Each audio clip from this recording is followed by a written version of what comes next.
For today's video mga langga, ito ay kuha namin nung nagpunta kami sa UK, kumain kami sa Jollibee UK. So, i-respond natin tong may nag-comment sa aking previous na video. Ito ang sabi niya. Ano po yung proof letter of relationship? Paano po yun? So, proof of relationship po, sample, yung marriage cert, wedding photo nyo, at sa mga couples na nagliligawan pa lang, na friends and family na gustong i-process ang visa.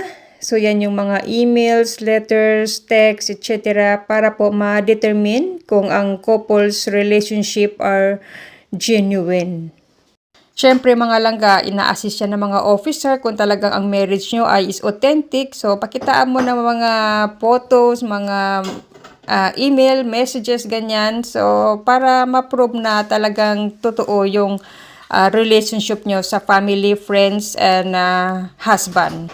So, yan lang kapakita nyo lang mga sample. Yan yung sinasabi ko, yung kung meron kayong boyfriend na galing sa ibang bansa, yung plane tickets and passport na may stamp. Yan, kung nag-visit siya sa Pilipinas. Yun lang nga. Thanks for watching everyone.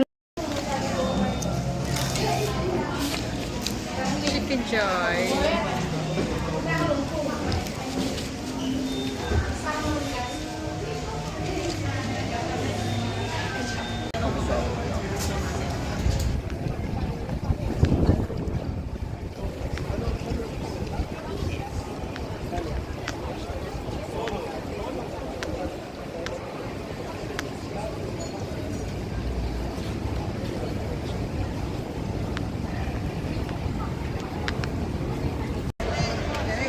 Hi guys, so nandito yung Chinatown.